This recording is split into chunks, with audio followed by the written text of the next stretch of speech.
આ બેઠા બેઠા મને વિચાર આવ્યો, હું કહી દઉં જેવું લાગવું એવું સારું લાગે, ઠીક છે, ન લાગે તો ભગવાન મને માફ કરે. મેં નક્કી કર્યું છે કે આ ભગાભાઈ રાજેશ ચુડાસમા અને ભાજપની આખી ટોળકી અમારો વિરોધ કરે છે અને એમ કે છે કે આ લોકો રાજનીતિ કરે છે, ગોપાલ ઇટાલીઓ ને બધા રાજનીતિ કરે છે. ભાઈ અમે હું કામ રાજનીતિ કરીએ? મત તમને આપ્યા છે, ચૂંટણી તમે જીત્યા છો, તમે નીતિ કરો, તમે ઇકોઝોન હટાવો. ગોપાલભાઈ શું કામ આવે? તમે ઇકોઝોન લાવ્યા એટલે હું આવ્યો, તમે ન લાવ્યો હોત તો હું અહીં શું કામ આવે? અહીં ક્યાં મારે કઈ કામ છે?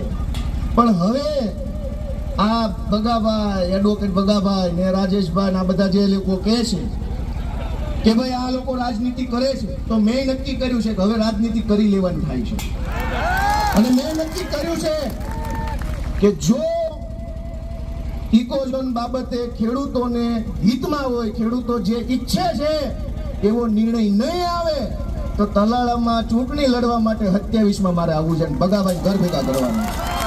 અને થઈ જાય રાજનીતિ, થઈ જાય રાજનીતિ. અને પછી એક વખત હું છું અને જંગલ વાળા છે, જોઈ લેવું કોણ પોગે છે.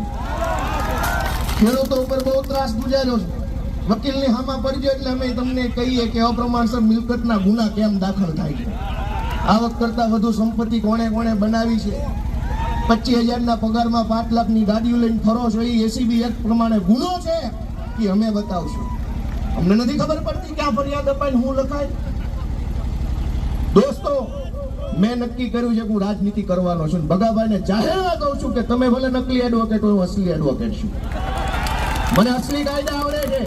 મેં નક્કી કર્યું છે કે આ વિસ્તારમાં હું ચૂંટણી લડવા માટે પણ આવીશ, જો જરૂર પડશે તો.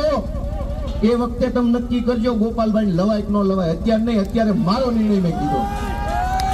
જ્યારે હોય ત્યારે વિરોધ પક્ષ અવાજ ઉઠાવે તરત કે રાજનીતિ કરે છે.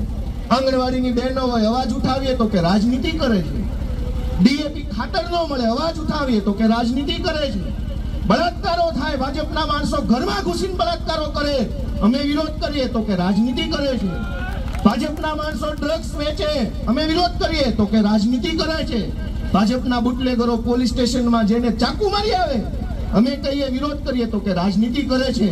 હવે રાજનીતિ કરી લેવાની છે ને ઘર ભેગા કરી દેવાના છે.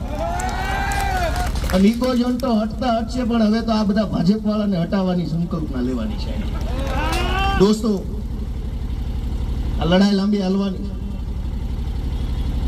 કેમ કે કરોડો રૂપિયા જેની પાસે હોય એવી કંપનીઓ ને એવા માણસો આની પાછળ લાગ્યા છે. તમને એમ લાગે કે ઇકોઝોન સરકારી કાયદો, એવું નથી. રૂપિયાવાળાની નજર આ જંગલ, આ સિંહ અને આ કેરી ઉપર પડી છે. આ તમારી ફળદ્રુપ જમીન છે, પાણીવાળી જમીન છે, એની ઉપર રૂપિયાવાળાની નજર પડી છે. ભાજપ